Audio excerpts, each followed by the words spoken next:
The drug industry is making record profits during a time when more patients are dying from their defective products. See the story at drugsafetynews.com.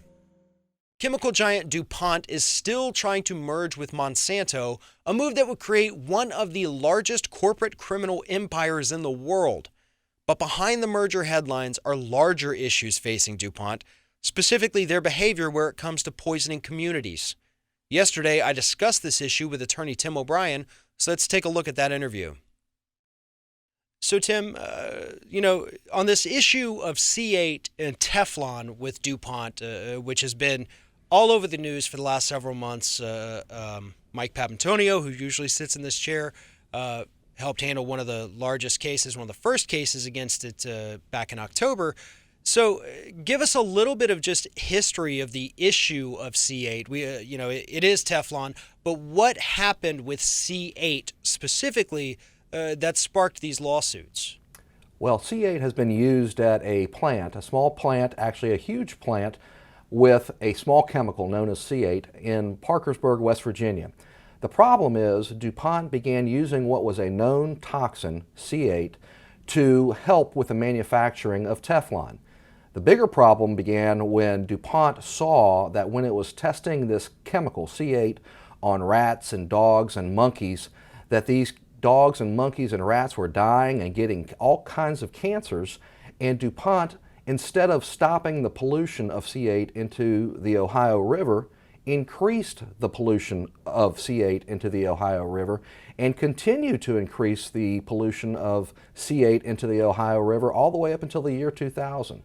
So the pollution began no later than 1951 directly into the Ohio River and continued well past the year 2000, and people were drinking water that was being recharged through their aquifer, through their home faucets, which was contaminated with C8. And those birds are coming home to roost now, and that's why you're hearing so much about it now, because people are popping up with cancer and all of these other different illnesses. So for 49 years, DuPont is dumping this chemical that they knew to be toxic to humans and to other animals in the environment. They're pumping it into the Ohio River for 49 years. And now one of the issues that we're learning about is that once they stop dumping, that wasn't necessarily the end of the toxicity. We have this issue of biopersistence.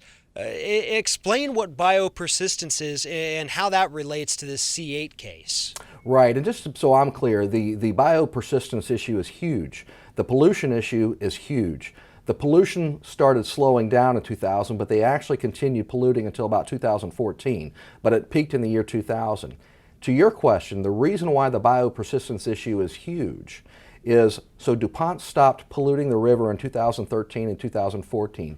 Yay, right? Well, wrong. The problem is because this chemical is so biopersistent, meaning that it sticks to your blood, it stays in your blood. It is not urinated out. It is not defecated out. It stays there like a burglar in your home that you never invited in. It stays there for up to 25 years. And all of that time, for about 70,000 people in the surrounding communities, all of that time, that chemical is a burglar in your home that could cause cancer, could cause ulcerative colitis, could cause thyroid problems, and that's going to continue on for decades, even though DuPont stopped putting this into the Ohio River a couple of years ago. So here we are, 2016. So if somebody drank this water with this chemical in it, in 1991, it's still in their body today. Oh, absolutely. And the point with this chemical is it is so toxic that you measure its presence in the parts per billion and now even in the parts per trillion. It is like a bullet, which is tiny, in a huge theater. So think of it that way. A very toxic, very dangerous little chemical in a huge space. And that's why scientists have to measure it in parts per billion and parts per trillion, because it is so dangerous. And now, folks who have drunk the water along these Ohio River water supply districts, their situation with C8 in their bloodstream is set. They are going to have it for decades to come. And did DuPont know? I mean, we know that they knew C8 was toxic. Did they know about the biopersistence issue? Yes, and no later than 1979, 3M, which was the actual manufacturer of C8, which then was sold to DuPont, 3M told DuPont in 1979, no later than 1979, hey, this chemical is biopersistent, which is a buzzword. It's like toxin or carcinogen. It's synonymous with danger. And shortly thereafter, 3M then told DuPont, hey, so we got this biopersistent compound that we're selling to you. Make sure that you don't, that you dispose of it properly, either by incinerating it or sending it to a sealed hazardous waste facility, but by all means, do not discharge it to the surface water. Well, what did DuPont do? They didn't listen to the first two recommendations. They did not incinerate it. They did not treat of it properly in a hazardous waste facility. Instead, they did the exact opposite of what 3M in the instructions to DuPont told them not to do. Don't discharge to surface water. DuPont did exactly that. Over the 1990s, hundreds of thousands of gallons or of pounds of this toxin were dumped into the Ohio River and ultimately made their way into folks' homes all along the West Virginia and Ohio side of the Ohio River. And so that was actually going to be my next question is, they're dumping this in the Ohio River from Parkersburg, West Virginia.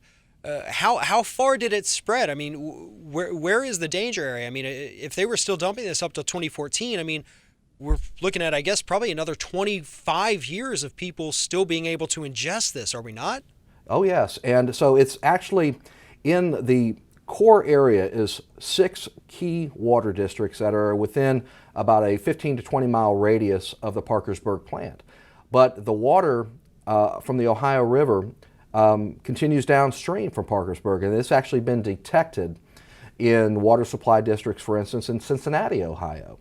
But what has to have been done, and what DuPont ultimately had to do after litigation began, and after the EPA got wind of some documents revealing the extent of the pollution, revealing the extent of the biopersistence, and revealing the extent of the toxicity problem, DuPont had to go out and actually buy carbon filtration systems for these water supply districts.